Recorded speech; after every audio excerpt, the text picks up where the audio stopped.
Días. Vamos a empezar con la primera mesa, que se titula Economía circular y compromiso social. Vais a ver que es una mesa muy diversa, con temas muy diversos y bueno, que cada tema es muy interesante, por separado y después en conjunto.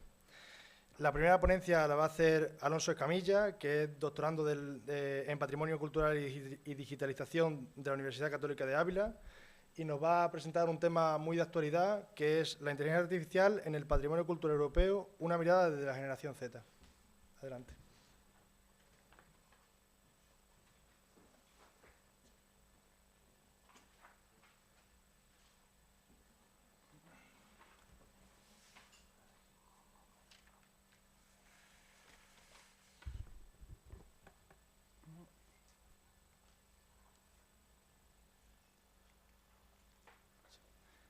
Buenos días a todas. Un placer estar aquí con vosotras. Antes que nada, agradecer al Consejo de la Juventud de Extremadura por haber aceptado esta comunicación y también por seguir celebrando este excelente seminario. Como bien ha mencionado Ismael, mi nombre es Alonso Escamilla, soy doctorando en Patrimonio Cultural y Digitalización por la Universidad Católica de Ávila. Y la comunicación que voy a presentar es la siguiente. La inteligencia artificial en el patrimonio cultural europeo, una mirada desde la generación Z. Vamos a ello. Primeramente la introducción, un poco los conceptos. Es decir, ¿qué entendemos por patrimonio cultural, ¿no? Y en este caso, el Consejo de la Unión Europea definió más o menos el patrimonio cultural de la siguiente manera. Es todo lo que heredamos del pasado, ¿no? Que puede ser lo tangible, lo intangible y también lo digital, ya sea creado digitalmente desde el inicio o también lo que se ha digitalizado a posteriori, ¿no? Y a partir de ahí tenemos archivos, museos, bibliotecas, los sitios, las tradiciones también, ¿no? Que es muy importante. Y eso es lo que entendemos por patrimonio. A partir de ahí metemos una palabra más, ¿no? Patrimonio cultural europeo. Y en este caso, en el 2018 fue el año europeo del patrimonio cultural y a partir de ahí nació también el marco de acción para el patrimonio cultural. Y en este caso también se añaden los principios, los ideales y los valores que sustentan el proyecto europeo, ¿no? Y también cómo se educa en ello y también cómo se interpreta, ¿no? Es decir, toda esa construcción.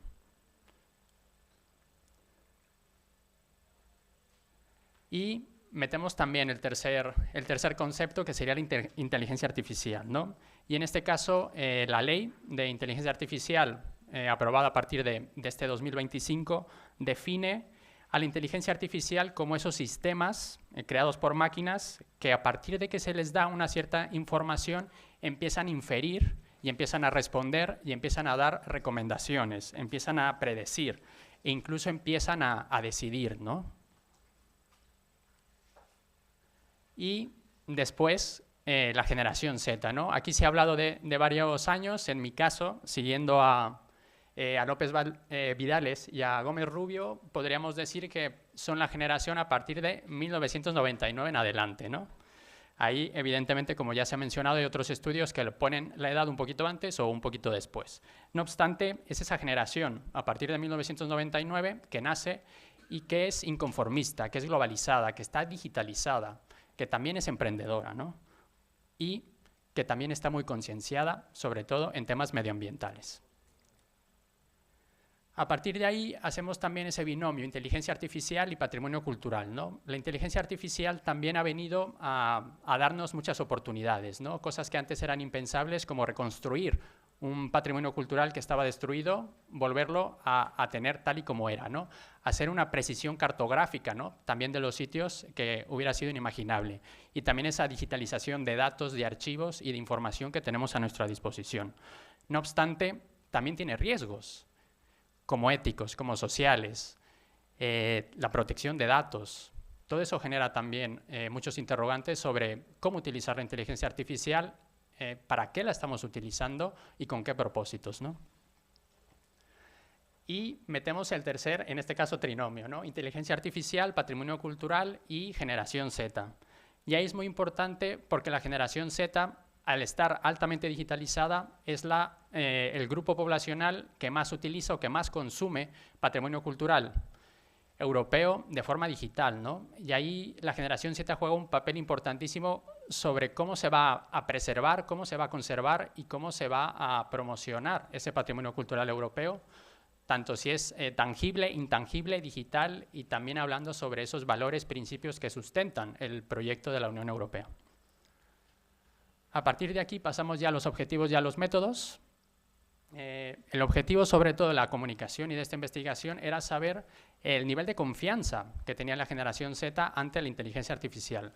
A partir de ahí, qué oportunidades y qué riesgos veía la generación Z sobre el uso de inteligencia artificial en el patrimonio cultural europeo.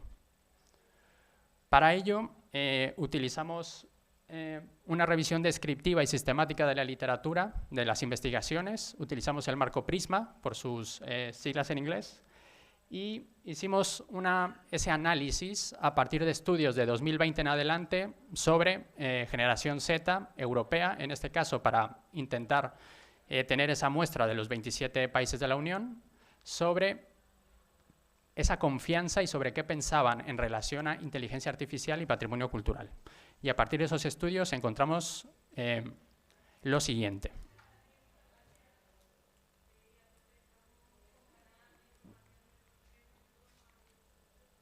La primera es la confianza. Y en este caso, a partir de esa revisión sistemática y descriptiva de las investigaciones, encontramos que la generación Z tiene, en términos generales, una alta confianza a la inteligencia artificial, sobre todo cuando es una acción muy concreta o es una información muy sencilla. Sin embargo, esta confianza va disminuyendo conforme la tarea que se le pide a la inteligencia artificial empieza a ser más compleja, ¿no? A partir de ahí empieza la suspicacia. ¿Qué oportunidades nos da también la inteligencia artificial de acuerdo a la mirada de la generación Z? Y a partir de aquí tenemos sobre todo esa confianza en el diálogo y en acercar ese patrimonio cultural de una manera mucho más atractiva, mucho más cercana y mucho más personalizada. Y al mismo tiempo tenemos esa nueva creación de contenidos, ¿no? Parece ser que la inteligencia artificial, al menos para esa mirada de la generación Z, permite potenciar la creatividad, permite potenciar también esos contenidos, ¿no? Porque el patrimonio cultural está constantemente en evolución, igualmente que la inteligencia artificial, ¿no? Y en el caso de los riesgos y los retos, encontramos tres sobre todo. Primero, ese riesgo en relación a cómo se están recolectando, cómo se están utilizando y para qué se está recolectando y utilizando nuestros datos, ¿no? Esa es la primera preocupación. La segunda es cómo esa inteligencia artificial también puede crear, dependiendo cómo se utilice y para qué, mucha más desinformación que información, ¿no? Y que a partir de esa desinformación, dependiendo también de las fuentes y de dónde venga, puede crear juicios radicales sobre ciertos temas y en este caso vinculados con el patrimonio cultural europeo y con todos esos principios y valores, ¿no? Y por último, el tercer riesgo es podríamos decir, la alucinación, ¿no?, de la inteligencia artificial, que a partir de cierta información, ya que la inteligencia artificial también quiere gustar, ¿no?, cuando se le pregunta, que empieza a dar respuestas sin sentido, solamente por agradar o por intentar reescribir, ¿no?, la historia, ¿no?, que ahí ese es un poco el tercer riesgo que se ha identificado. Y a partir de aquí llegamos ya a las conclusiones.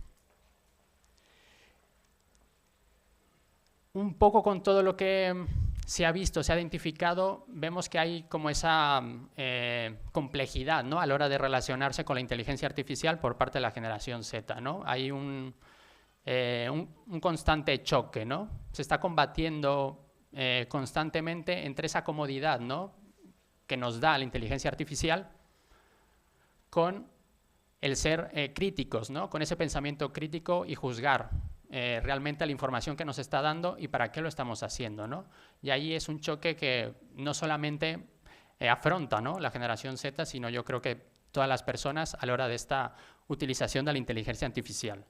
No obstante, el papel de la generación Z en relación al patrimonio cultural europeo presente y futuro, en manos de la inteligencia artificial va a jugar un papel y juega un papel muy importante, ¿no? Sobre todo porque cuando hablamos de patrimonio cultural europeo estamos hablando de un patrimonio humano, ¿no? Y si dejamos en manos de la inteligencia artificial únicamente ese patrimonio y ese futuro, estaremos hablando de otra cosa, ¿no? Pero no estaremos hablando de patrimonio. Así que muchísimas gracias.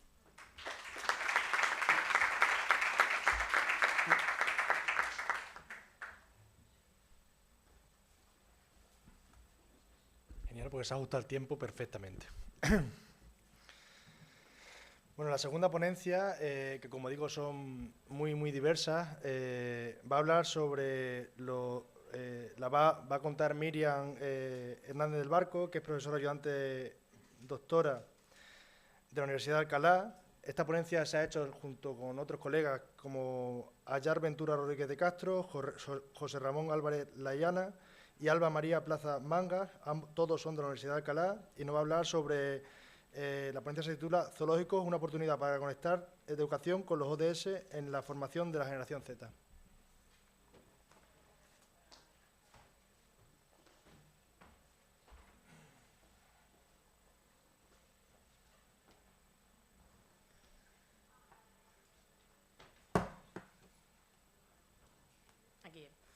Bueno, pues muchas gracias.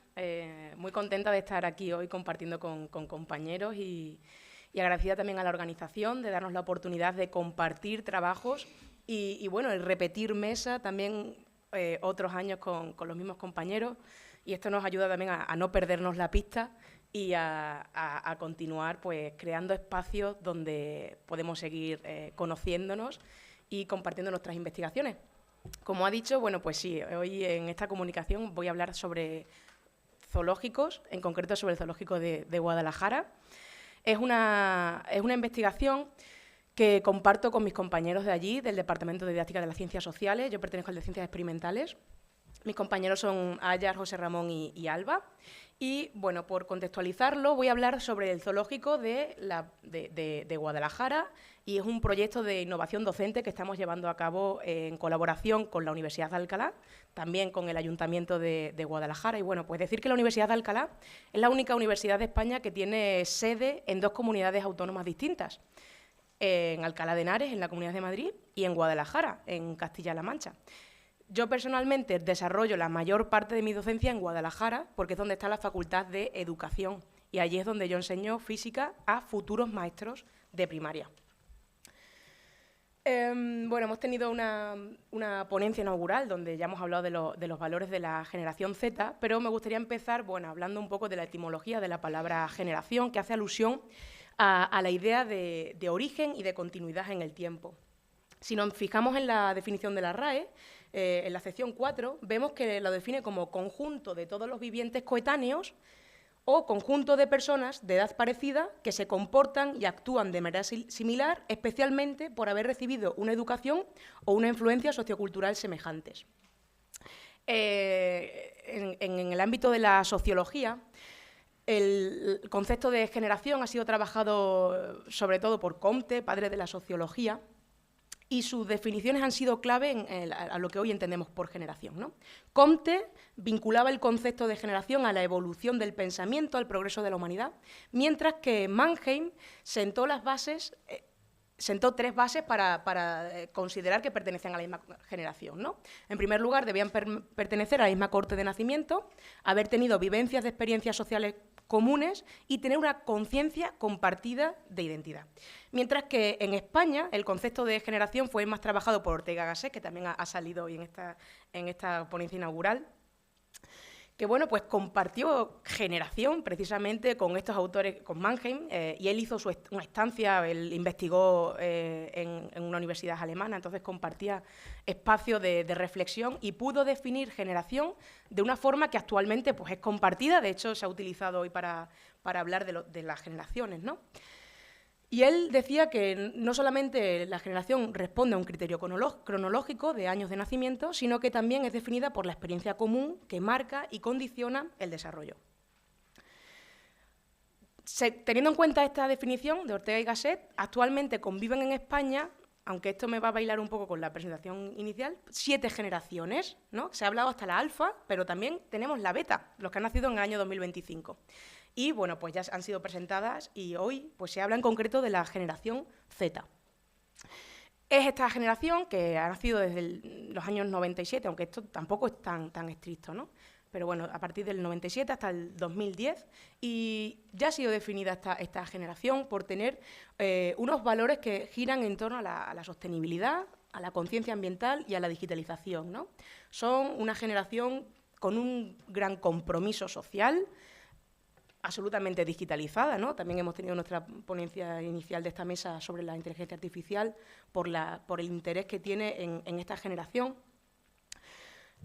Son una generación muy preocupada por la sostenibilidad y quizás sea la primera generación que tiene una conciencia global, una visión interconectada del planeta, ¿no? Y esto también, pues, es un carácter que la diferencia. Esta generación se ha desarrollado en un contexto de emergencia climática y también con acceso a la información en un instante con nuestros smartphones, ¿no? Y eso también ha condicionado la visión que ellos tienen de los zoológicos, que es de lo que voy a hablar ahora brevemente. Bueno, los zoológicos desde su origen se fundaron con una visión ambientalista, ¿no? Las casas de fieras, más allá de mostrar los animales, también tenían un propósito científico, ¿no? Ellos querían estudiar el comportamiento y la biología de estos animales. Algunos ejemplos, pues, encontramos en Londres, Regent Park. Gerald Darrell, que es un autor promotor de la conservación de las especies en peligro de extinción, también mostró que los zoológicos podían ser lugares donde conservar a las especies, ¿no? No solamente... Bueno, eso fue antes de los años 80 y 90, donde ya se pervirtió un poco el concepto de zoológico como espacios de conservación, y la popularización de los parques temáticos llevó a que los zoológicos, pues, bueno, llevaran a unas prácticas que han sido condenadas y que son condenables, ¿no? Con esa restricción de espacio bueno, todos tenemos una visión de zoológico, ¿no? De los últimos años. Entonces, actualmente, la generación Z, esta generación que hemos definido con estos valores, puede jugar un papel clave en darle un nuevo significado a los zoológicos, ¿no? Y aprovechar los espacios integrando, pues, toda esta cuestión de sostenibilidad, aprendizaje y conservación. Por tanto, nosotros nos propusimos trabajar en colaboración con el zoológico con la idea de integrarlo en la formación docente para que ellos usen ese recurso urbano para enseñar y aprender ciencias y geografía y geología, ¿no? Y en esta comunicación, pues bueno, voy a mostrar porque nosotros también teníamos prejuicios, ¿no? Antes de hacer actividades con los muchachos en el zoo, también teníamos prejuicios de cómo iban a reaccionar, porque teniendo en cuenta que los zoológicos en las últimas décadas han perdido bueno, ese origen, ¿no? Esa importancia de la diversidad del origen, o sea, que partían, ¿no? Ellos inicialmente tenían un papel más ecologista y ahora, pues, está un poco más degradado. Nosotros hemos hecho esta práctica, esta investigación, con 132 maestros en formación que pertenecían al segundo curso. Son alumnos que están matriculados en una asignatura didáctica de las ciencias sociales, son en su mayoría mujeres y provienen sobre todo de bachillerato de ciencias sociales.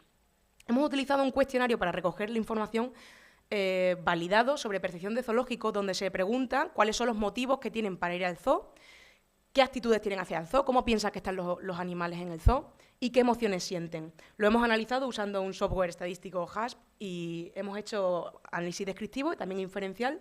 Como era muestra no paramétrica, hemos utilizado la prueba Udeman-Whitney para analizar diferencias entre pretest y posttest. Esta investigación la hemos llevado a cabo durante este primer cuatrimestre y los chavales lo que han hecho, y las chicas, han ido al zoológico, han conocido los espacios que tenían y han diseñado actividades para enseñar y aprender ciencias. Y ciencias sociales, geología, geografía. Lo que pasa es que en este zoológico no es un zoológico al uso, es un centro de recuperación de especies, ¿no? Entonces ahí ya viene el primer choque cuando ven que la mayoría de animales del zoológico vienen de haber sufrido accidentes, pues en tendidos eléctricos, atropellos en la carretera, y es un lugar donde se intentan recuperar y reintroducir en sus hábitats a estos animales, ¿no? Entonces, bueno, lo que hicieron fue hacer cuentos, siempre fundamentados y siguiendo lo que las Naciones Unidas promueven, los Objetivos de Desarrollo Sostenible. Han diseñado gincanas, donde han trabajado también los juegos, climas y todo contenido científico de ciencias sociales. Y bueno, lo que vemos que cambia es que inicialmente ellos querían ir al zoo por ver animales exóticos. Cuando llegan allí y ven que los animales que hay son animales adaptados al hábitat y pues bueno, que no pueden volar o que les falta una pata, pues ya cuando recogimos datos al finalizar la intervención vimos que bueno, eso había cambiado ya. Su interés no era ir al zoo por ver animales exóticos, sino que era por educación, ¿no? Por aprender, Y también vemos que inicialmente ellos pensaban que los animales estaban peor cuidados y eran menos felices de lo que cuando después de ir, pues vieron que estaban mejor cuidados de lo que pensaban y eran más felices de lo que pensaban. Por tanto, bueno, simplemente terminar diciendo que la generación Z es una generación que juega un papel clave en esa resignificación y en darle un nuevo papel a los zoológicos en línea con los ODS y con los valores que la generación Z, bueno, pues ya ha sido descrita hoy que tiene. Y hasta aquí mi comunicación y cualquier duda, bueno, pues supongo que después en la mesa redonda estaré dispuesta a responderlo. Gracias.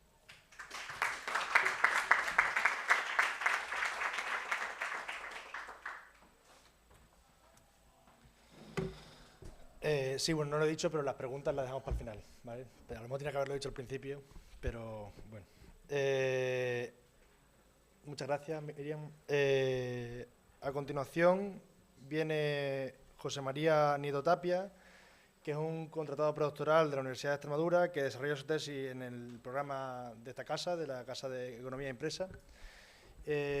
Y lleva por título Pobreza energética, cambios en el consumidor hacia la democratización.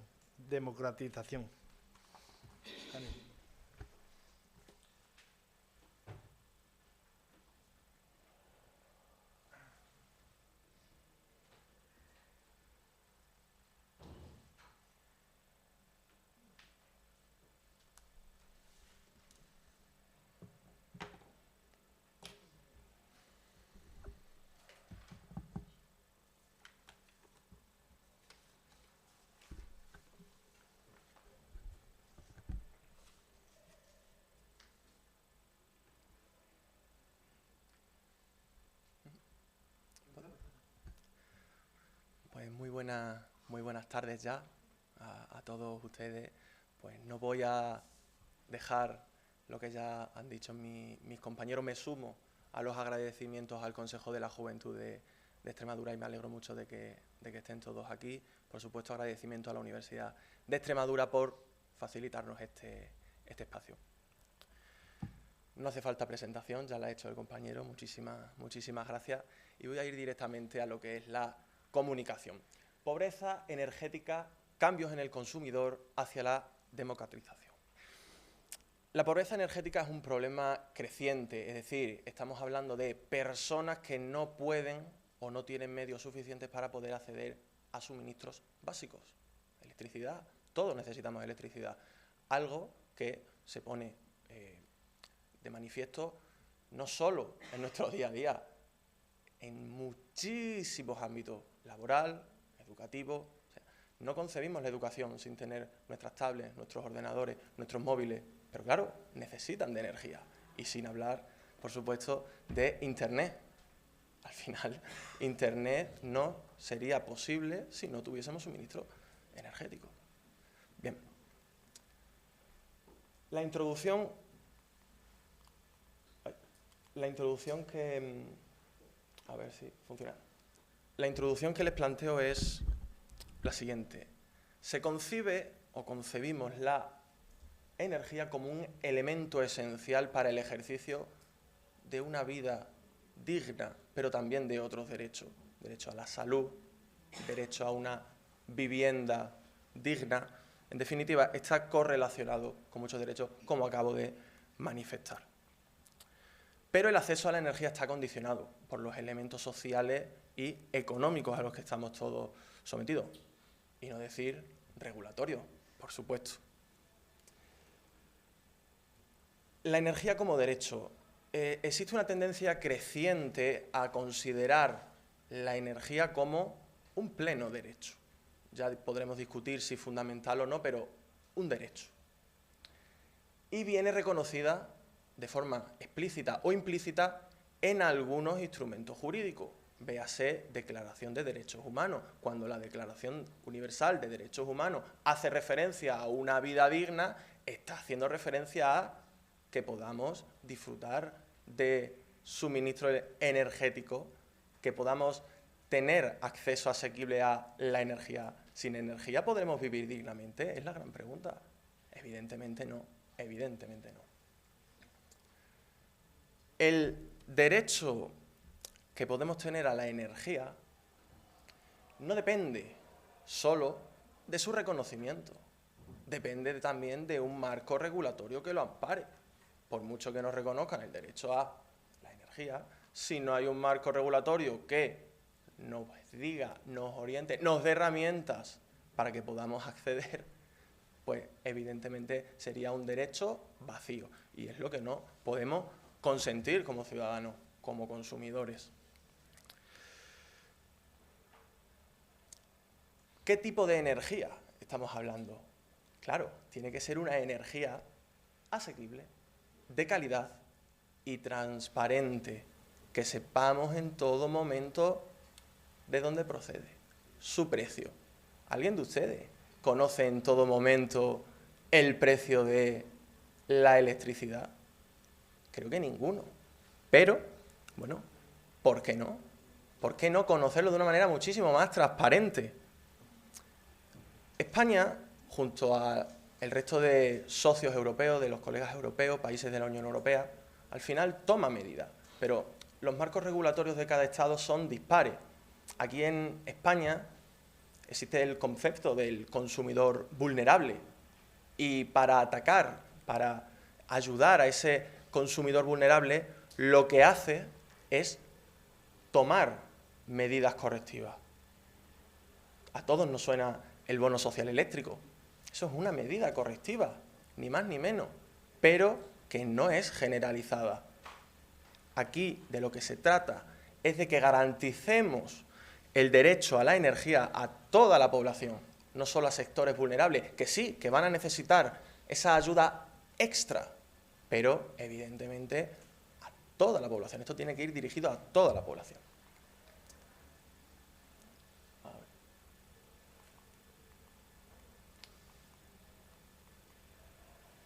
Parece que no va.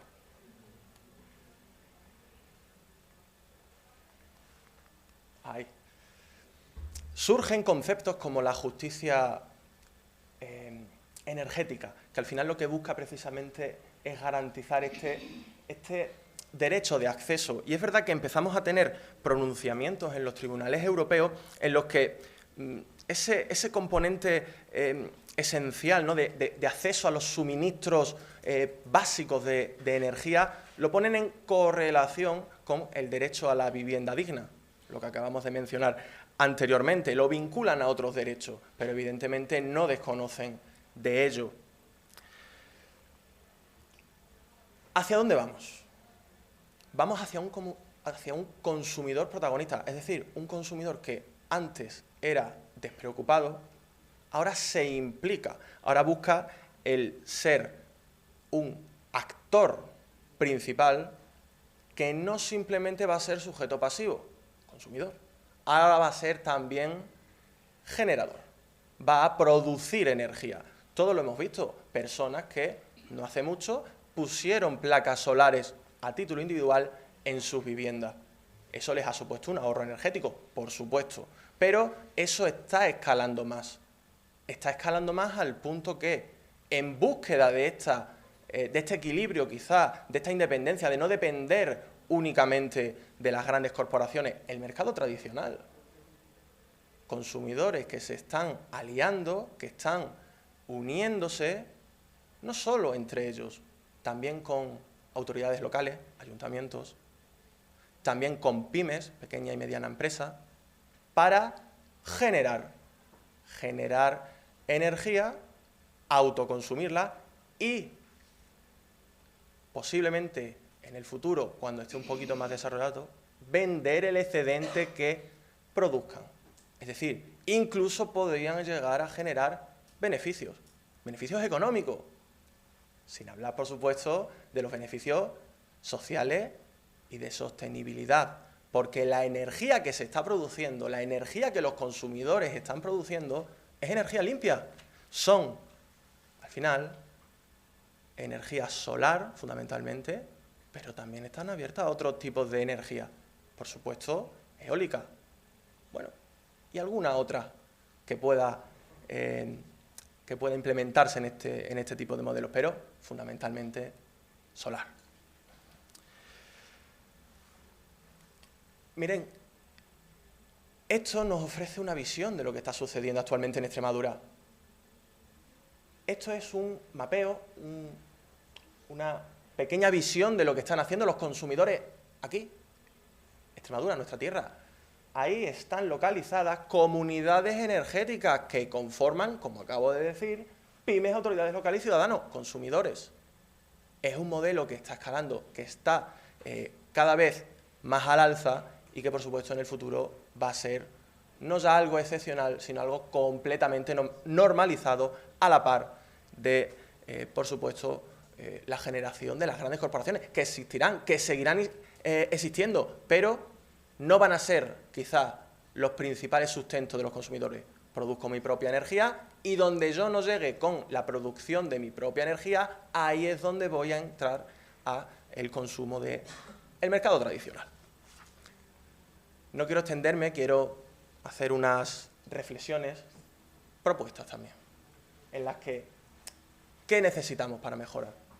El reconocimiento explícito del derecho a la energía, explícito. Por supuesto, reformas normativas, más protección, no solo a los consumidores vulnerables, a todos. Por supuesto, el fomento de la generación de energía descentralizada. Claro que sí. Y para que eso suceda, además de las reformas, debe, por supuesto, suprimirse todas las barreras que impiden eso. Porque muchas veces el desconocimiento, la desinformación, hace que los consumidores no entren al autoconsumo, a producir y autoconsumir su propia energía precisamente por esas barreras, por esas trabas burocráticas que existen. Conclusión. El futuro de la energía no solo depende de las políticas gubernamentales, de las normas, sino también del papel que los consumidores van a jugar en la democratización del sistema. Sin más, pues muchísimas gracias.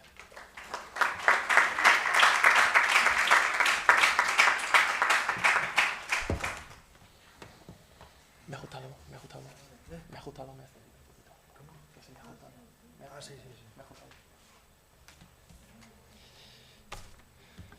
Bien,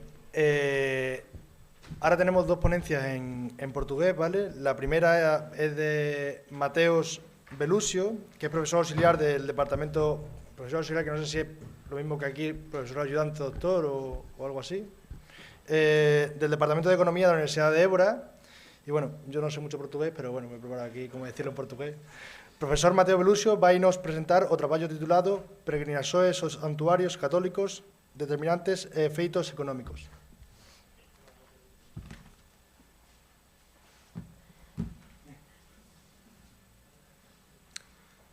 Bom dia.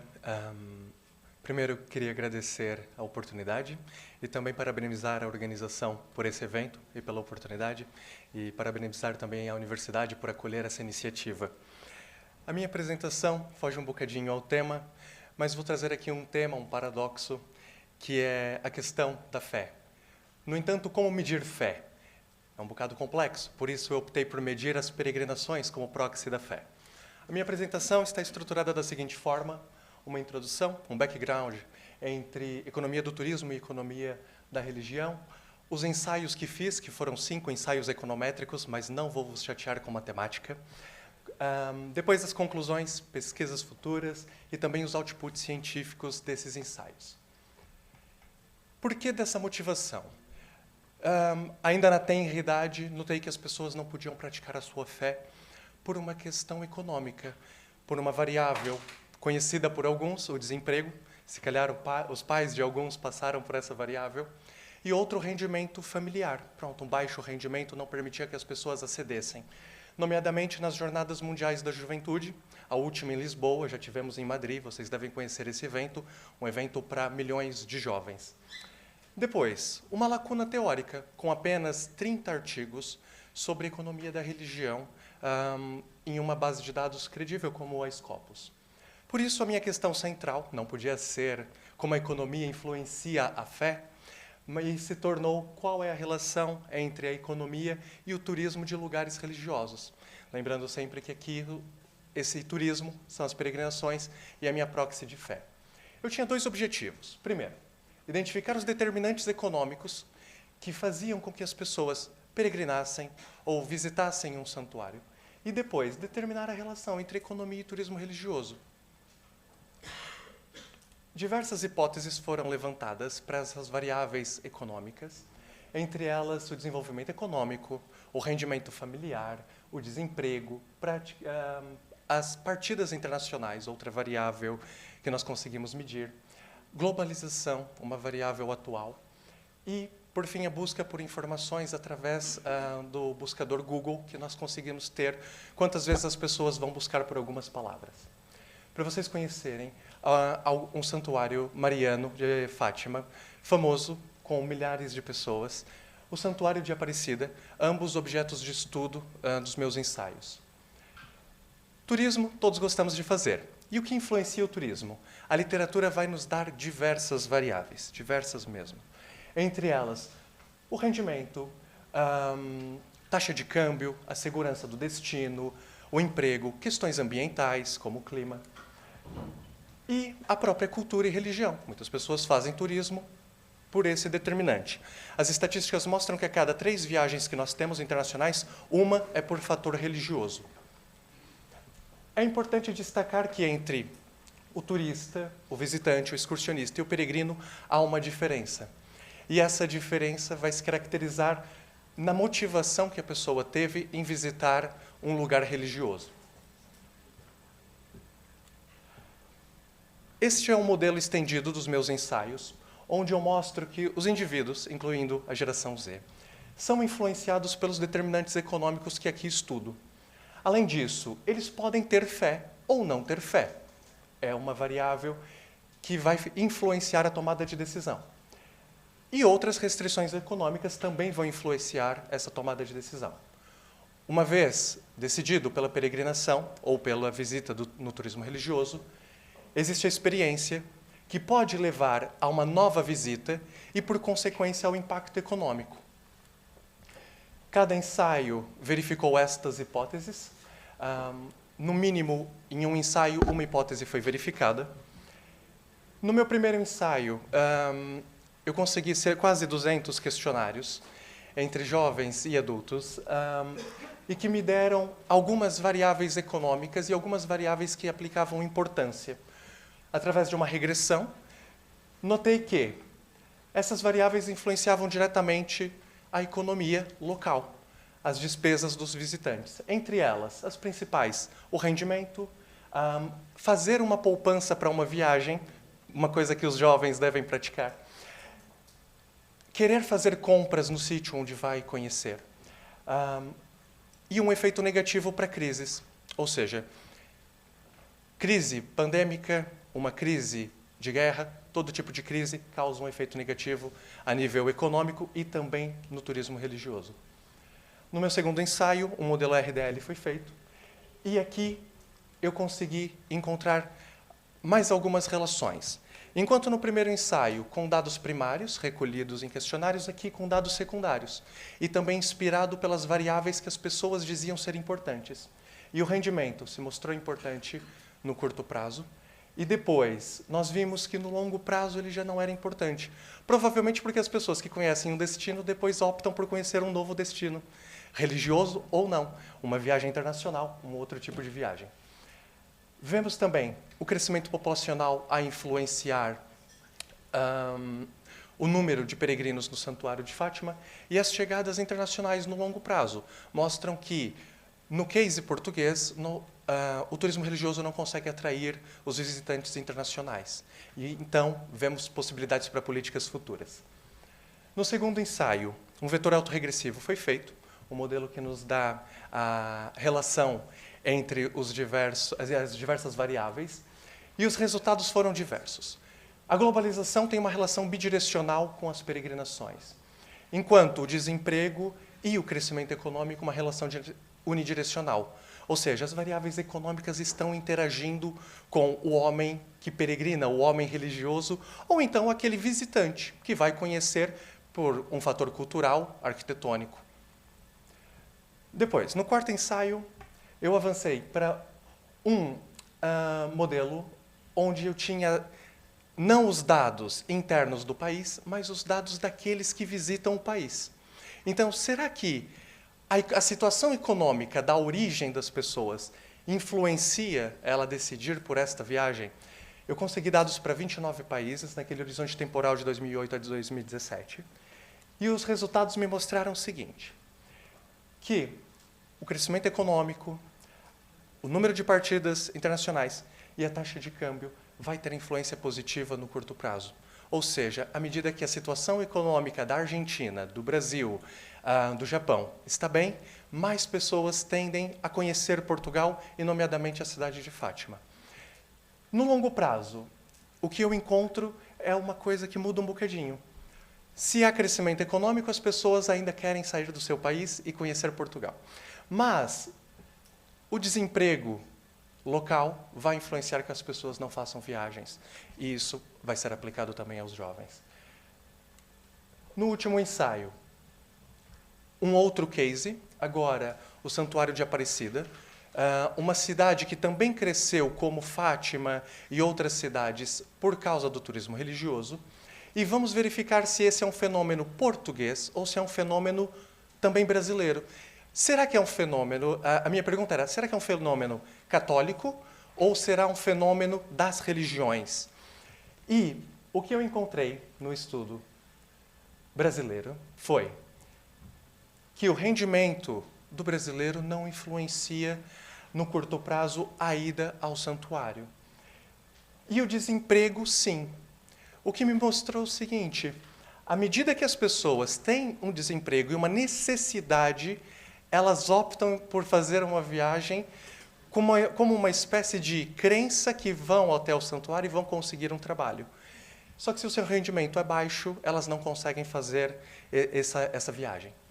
E depois, no longo prazo, nós temos a influência do rendimento ainda negativo e o desemprego também, ou seja, uma situação de crise, onde do curto para o longo prazo se manteve uma situação econômica ruim, nós vemos que essas variáveis impactam negativamente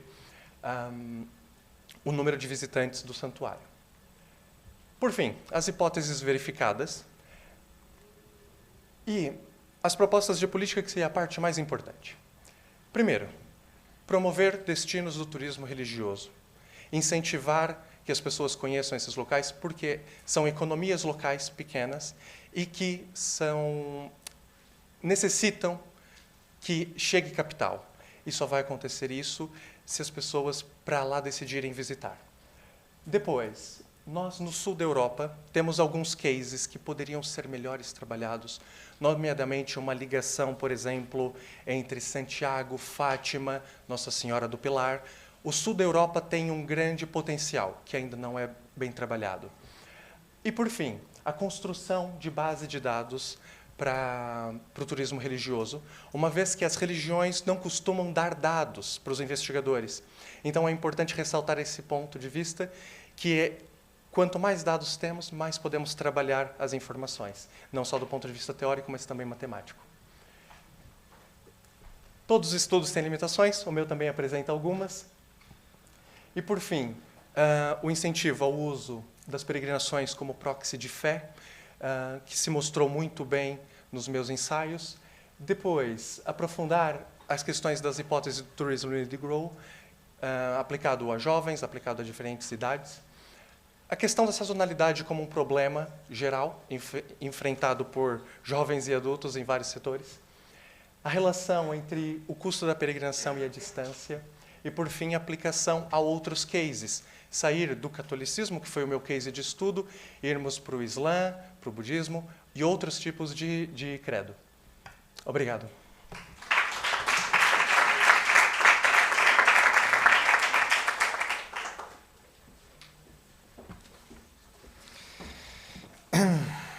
Muito obrigado, profesor Mateus.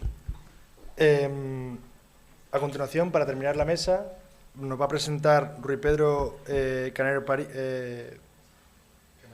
Paisao. Ok, gracias, obrigado.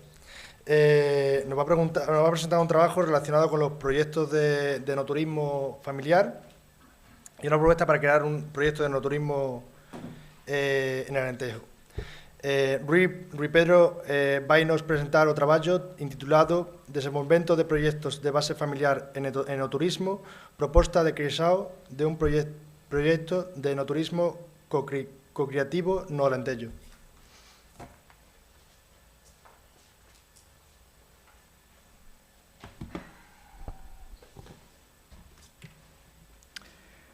Antes de mais, bom dia. Quero agradecer esta oportunidade também de estar aqui convosco. Venho-vos falar deste desenvolvimento de projeto em base familiar, no caso do enoturismo, deixando sempre nota de que isto é um projeto de mestrado que está em construção e que será apresentado posteriormente. Para vos falar deste projeto de enoturismo, necessitamos de falar do Alentejo como referência vinícola. Sabemos que Portugal assumiu recentemente também uma elevada posição a nível do enoturismo, a 4ª posição, e é considerado, em 2024, um dos maiores exportadores de vinho, ascendendo aos 320 milhões de litros. No que diz respeito concretamente ao Alentejo, a Comissão Vitivinícola Regional Alentejana mostra-nos que existiu um crescimento relativamente em 2024, relativamente a 2023, de 8%, com mais de 92 milhões de litros vendidos. Segundo os dados apresentados pela Publituris, conseguimos perceber que o facto de termos rotas associadas ao enoturismo na nossa região do Alentejo, incluindo os 3 distritos de Porto Alegre, Évora e Beja, percebemos que existiu uma evolução também associada ao enoturismo. Temos a rota histórica de Évora, que apresentou o maior aumento com 36,25%, seguindo da rota do Guadiana de Beja e, posteriormente, a de São Mamede, em Porto Alegre. Este aumento da frequência das rotas leva também a que exista um aumento do número de visitas na nossa região em 44,23% face a 2023, deixando claro nota de que o país emissor de maior número de visitas é o Brasil, com 21,26%, seguindo do nosso país, Portugal, e posteriormente os Estados Unidos da América. Para vos falar deste projeto, temos que claramente caracterizar a região onde ele irá ocorrer. Reguengos de Monsaraz, que dispõe atualmente de 11 mil habitantes e tendo sido contabilizadas em 2023 7.500 visitas ao nosso posto de turismo para saber mais informações sobre a região. Esta é uma região tradicionalmente vinícola, remonta aos romanos e possuía e continua a possuir aquilo que é o vinho associado ao vinho de talha. É um dos maiores concelhos produtores de vinho, tendo sido considerado no ano de 2015 a cidade europeia do vinho, e atualmente os nossos solos permitem que exista uma capacidade de existência e produção de castas tintas Alfrocheiro, Alicante Boucher, Aragonês, Cabernet Sauvignon, Castelão, Touriga Nacional e Trincadeira. Já a nível de castas de vinho branco, temos Antão Vaz, Arinto e Roupeiro. Todas estas produções são feitas com denominação de origem controlada e baseadas em 12 adegas que possuímos, sendo das quais, destas 12, 9 possuem enoturismo. Para este estudo, aquilo que nós pretendemos fazer, aquilo que pretendo fazer, é desenvolver um projeto de enoturismo baseado em negócios familiar, focado naquilo que é o modelo da cocriação, do empreendedorismo social, economia social e tudo o que ajude a promover a sustentabilidade e a valorizar a cultura da região. Especificamente, pretendemos focar, lá está, na tradição aliada à inovação, para que não se perca aquilo que inicialmente tínhamos no passado e consigamos transportá-los até agora, para sermos depois também capazes de definir linhas para a implementação deste projeto. Atualmente, e como vos disse, por ser um trabalho de projeto em andamento, foi feita uma metodologia qualitativa, baseada em focus group e entrevistas semi-estruturadas, e onde percebemos que existe uma necessidade de diminuição da nossa pegada ecológica, para que também haja mais investimentos, melhorias e adaptações nos projetos, e temos o fator paisagem, o produto, história e toda a envolvência deste projeto, para conseguirmos mais facilmente atrair turistas e investimento para a região. Este projeto de turismo, como vos falei, tem por base também a base familiar, dando enfoque à tradição vitivinícola familiar, à capacidade de transmitirmos informação de geração em geração e tendo por base a economia circular. A economia circular aqui irá funcionar de forma a que sejamos capazes de reaproveitar todos os materiais vinícolas, não só produzidos por nós, mas em colaboração com as pessoas e a comunidade que está em volta e pertence à região. Daí podemos passar para a cocriação, dando a possibilidade de existência de parcerias feitas não só com a comunidade local, mas também com os turistas e os visitantes que nos fazem, lá está, passa a redundância, fazem-nos esta visita ao nosso enoturismo. Pretendemos assim, com este projeto, criar um maior número de postos de trabalho para não só os nossos jovens da nossa região, mas também para a comunidade local, trazendo assim uma maior aposta em formação em práticas sustentáveis, mas para que a nossa comunidade local não sinta a necessidade de sair da nossa região à procura de emprego. A nível da cocriação, aquilo que, como vos disse, aquilo que pretendemos é que a comunidade seja parte desta experiência de enoturismo, que a comunidade seja parte deste enoturismo e de que forma a que ele seja capaz de funcionar, lá está, como catalisador para os turistas e desta forma fornecer-nos insights valiosos também para a comunidade.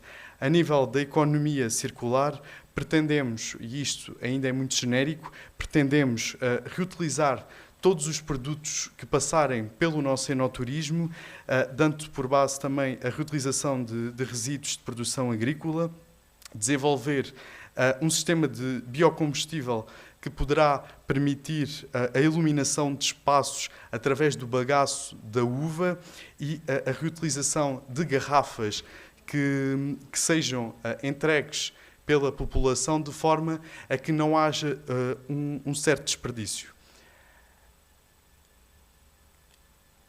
A nível da sustentabilidade e aliada à comunidade que vai trabalhar connosco, nós pretendemos dar uma nova vida àquilo que a comunidade já não precisa, em questão de alfaias agrícolas e todos os materiais que eles não precisem. E aqui entra também o empreendedorismo social, através de uma criação de uma loja física, em que possivelmente poderíamos trazer a comunidade até nós, para, através de pequenos e médios produtores, serem capazes de apresentar aos outros aquilo que são os seus produtos pessoais. O impacto esperado, lá está, é a melhoria da economia local, a capacidade de atrair e fixar a população na nossa região e termos um turismo responsável.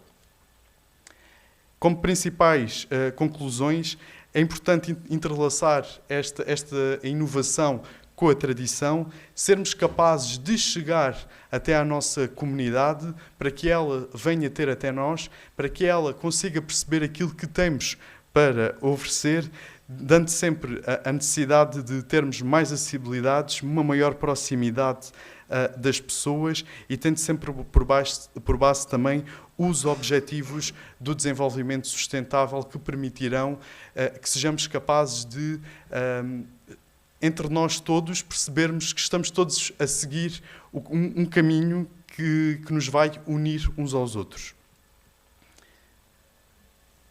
Para terminar,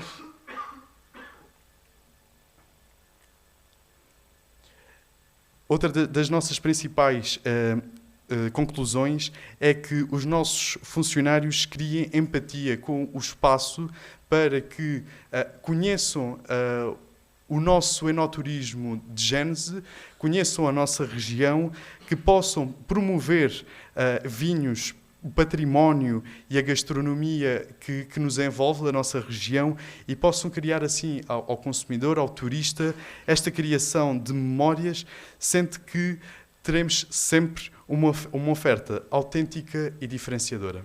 Obrigado.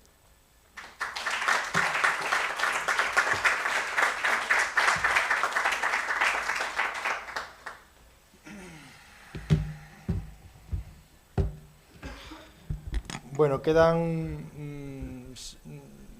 como 5 minutillos o 7 minutillos antes de... Si no, 5 minutillos tenemos para preguntas, ¿vale? Yo, por hacer un brevísimo repaso, yo creo que ha sido ponencias muy interesantes, ¿vale? La primera, por recordar un poco, nos ha hablado un poco de la generación Z y qué parte tiene la generación Z con el patrimonio cultural y la inteligencia artificial, ¿no? La segunda nos ha hablado de la resignificación de la zoología o de los zoológicos en la generación Z y cómo eso puede influir en los cambios de la percepción que tenemos el resto de la sociedad, ¿no?, en torno a los zoológicos. La siguiente nos ha hablado en torno a la pobreza energética y toda su legislación que hay por detrás.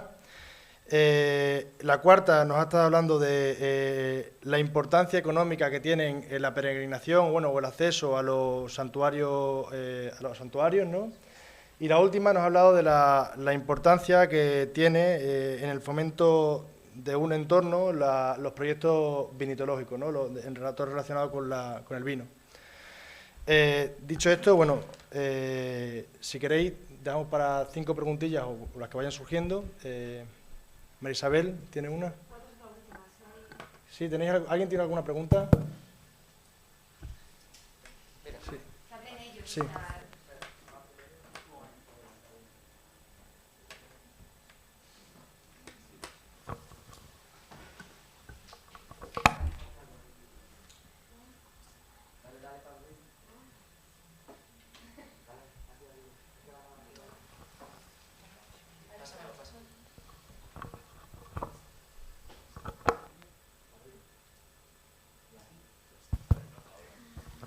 Olá, bom dia. Gostaria de agradecer também pela apresentação de vocês e fazer uma pergunta para o Matheus sobre a questão dos santuários. Eu achei a sua pesquisa muito interessante, pois não se vê pesquisas assim sobre questões de peregrinação religiosa. Eu achei um tema muito diferente e interessante.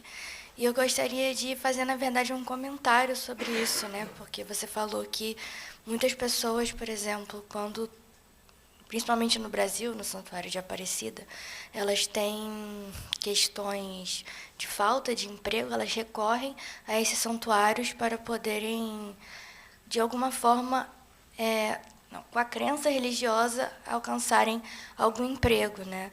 E aí eu queria também fazer uma pergunta, né? Sobre essa questão, você investigou diferentes grupos sociais? Como é que foi a sua pesquisa em relação a esse tema? Ok, vamos começar pelo fim. Os grupos que eu pude ouvir foram através dos questionários.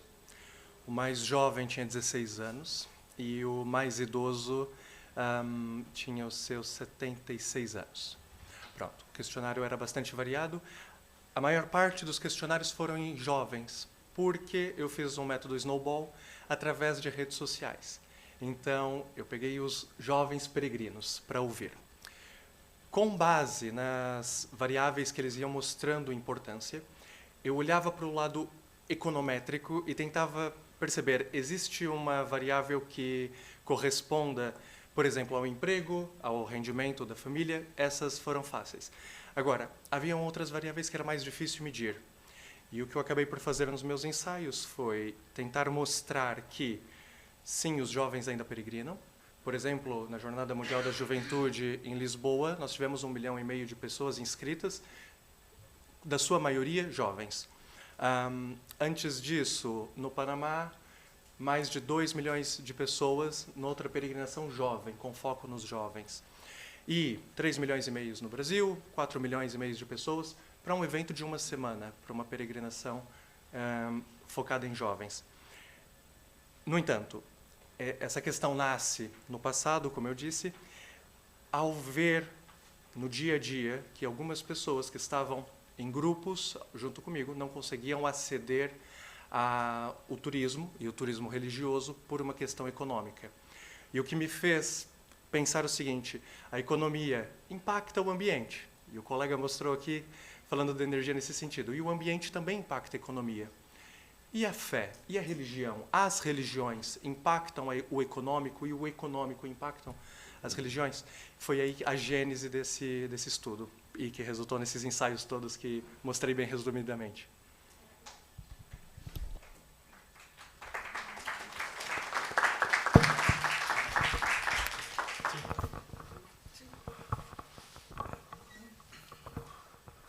Hola, buenos días. Dos preguntas súper concisas. Una para Alonso y la otra para José María, ¿vale? La primera para Alonso es partiendo del punto que cuando concluiste tu intervención, prácticamente sentencias la inteligencia artificial en relación a lo que crees que podía interferir en el patrimonio cultural. ¿Cuál crees tú que sería el mayor reto para la generación Z? Y en relación para José María, partiendo del punto en el que la eficiencia energética actual no es equitativa para todos los sectores, si tú tuvieras la oportunidad de hablar ante el gobierno, ¿qué solución le podrías ofrecer? Muchísimas gracias por la pregunta.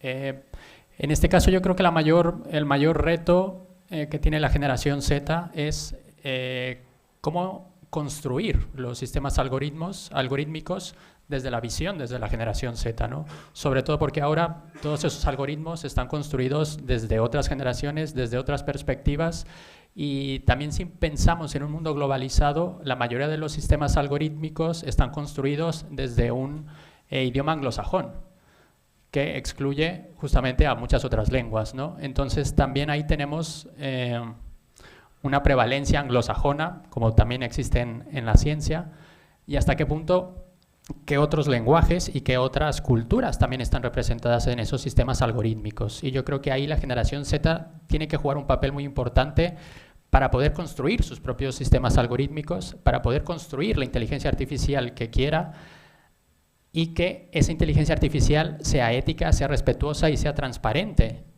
en este caso, con el patrimonio cultural europeo, pero también con muchas otras cuestiones, ¿no? Y el reto es ese, ¿no? Que estamos en ese conflicto entre las generaciones pasadas y antiguas, con las nuevas generaciones, con la generación Z y con las que vendrán, y también con esa constante actualización permanente, segundo por segundo, que tiene la inteligencia artificial y la tecnología, y que, para bien o para mal, el ser humano en general no tiene esa capacidad de ritmo para actualizarse tan constantemente, ¿no?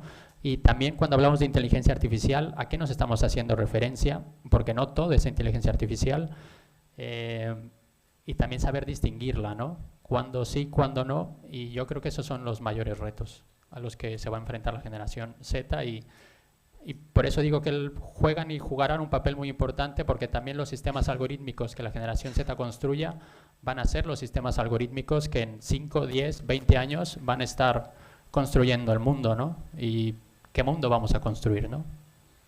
Muchas gracias.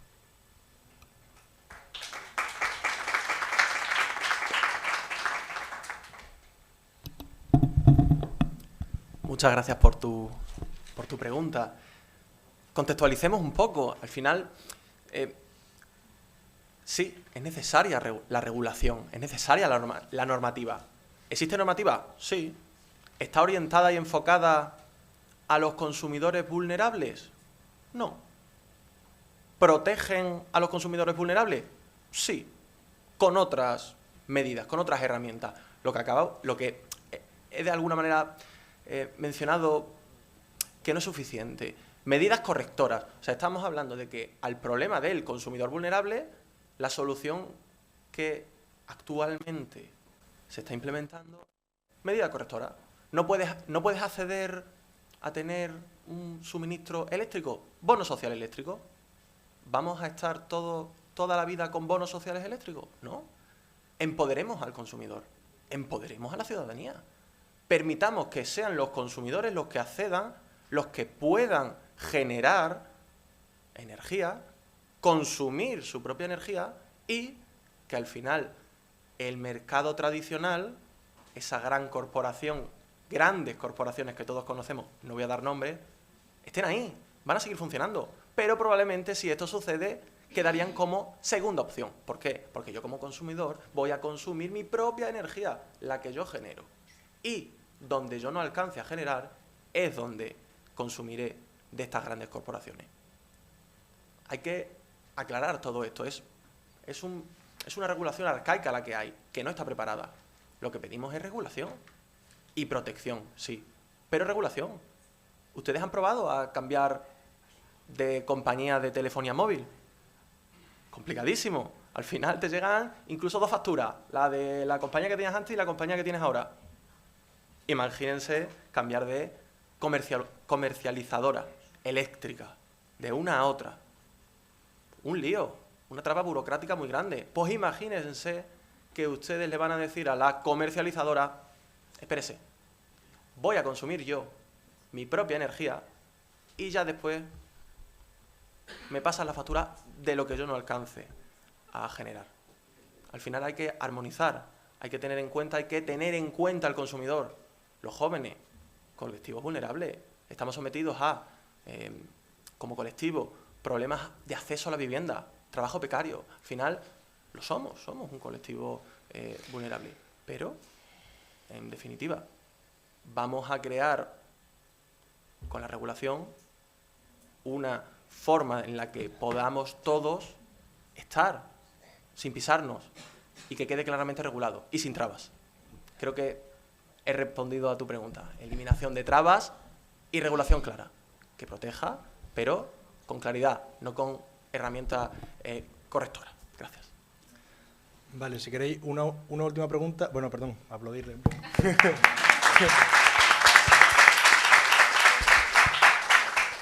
Si queréis una última pregunta, no sé si María Isabel...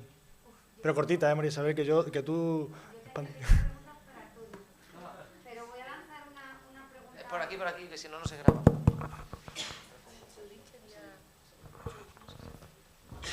A ver, nosotros nos quedamos para los últimos y vamos a tener tiempo de discutir, hablar en los pasillos, en las comidas y... Tengo para todos. Yo también tengo aquí unas cuantas. Pero bueno, solo voy a lanzar una cosa que es más de reflexión para que... Yo creo que si Mateus quiere responder, porque en realidad es para todos. Mateus probablemente no sepa, y yo me quedé con la historia a la mitad. Hubo aquí hace un tiempo, no mucho, la idea, perdonadme si no lo digo bien, pero había como una gran idea de hacer un Buda enorme de no sé cuántos metros en Cáceres. Sigue existiendo, sigue existiendo. Sigue existiendo. Para hacer un centro budista de peregrinación del yoga y no sé qué. La pregunta, que yo no digo nada, yo digo algo que oí. Y la pregunta es, ¿será que la generación Z no tanto, y me voy a meter en un jardín, que yo soy de jardines, no será tanto de religión, que la religión está vinculada a la espiritualidad, pero no será tanto que las generaciones jóvenes, el turismo, la sociedad necesita de valores, de espiritualidad. La religión ofrece espiritualidad, pero a lo mejor desde otras iniciativas, como puede ser un gran centro budista, donde hacer yoga y pensar, sin necesariamente estar vinculado a una religión concreta, o sí, u otra, o todas. Es decir, ¿cómo veis, y en concreto el experto, que es el que ha trabajado un poco el tema de espiritualidad, religión, turismo, atracción, cómo veis el tema de montar centros donde el ser humano tenga ese encuentro con lo espiritual que a veces se nos olvida? ¿Más vinculado a que la tierra tenga un santuario, una tradición en este tipo católica? ¿O verías bien que en Cáceres se monte un centro budista, donde realmente no se piensa tanto en religión como en pensemos, hagamos yoga? Porque la idea es la misma, pero son enfoques muy distintos. Lo dejo ahí, luego si queréis conversamos, porque esto creo que da para mucho rollo. Gracias. ¿Entendiste la pregunta? Sí. Sí. Si isto vai de fé, ou vai de espiritualidade, ou de que vai isto realmente? Primeiro, Isabel, vou dizer que as suas palavras no início são de ser louvadas, porque eu vi coragem de falar algumas realidades. E depois, eu diria que tudo começa numa hipocrisia. Qual é? Os pais, seja de qualquer religião, que hoje dizem: meu filho, bebê, já não precisa ser batizado ou ser apresentado num templo ou ter uma religião, ter valores. Mas esses mesmos pais colocam a t-shirt do clube, seja do Real Madrid, do Barcelona, do Benfica ou de outro. Esses mesmos pais compram marcas de roupas, esses pais levam para determinados sítios, dão determinadas comidas. Então, para valores, para uma moral, e eu diria, no nosso caso, para uma moral judaico-cristã, que é o que a Europa e o Ocidente foi construído, os pais já não têm coragem de o fazer. Eu ouço frases do tipo: quando ele for adolescente, ele escolhe. Quando for adulto, opta pela melhor religião. Tudo bem, é uma forma de ver, mas acho um bocadinho hipócrita, porque outras coisas os pais querem ensinar aos filhos. Mas valores faltam. Uma vez que faltam valores, e nós não podemos confundir. Ter valores não significa aceitar o outro. Temos, sim, que aceitar pessoas de outras religiões, temos que ser uma sociedade receptiva, mas a culturalização de ambos deve acontecer. Não podemos ser nós a permitir que tudo aconteça, uma construção, por exemplo, do monumento, sem trazer um valor para a nossa sociedade. O que aquilo agrega para a nossa sociedade? Os nossos jovens comungam daquilo, eles querem ter esse símbolo para o futuro. Então, eu acho que é uma reflexão que tem que partir dos jovens, mas também dos decisores, e todos têm que estar integrados para conseguirmos uma sociedade justa, com bem-estar crescente para todos. E não ter medo de dizer a verdade, que em alguns sentidos nós perdemos muitos valores, em outros recebemos valores, mas não conseguimos dar os nossos para as pessoas.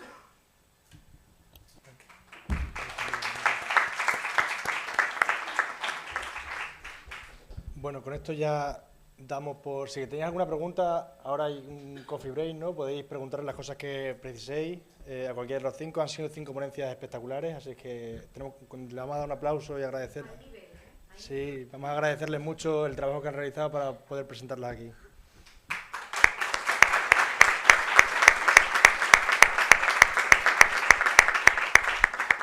Y ahora un coffee break. Un descanso, sí.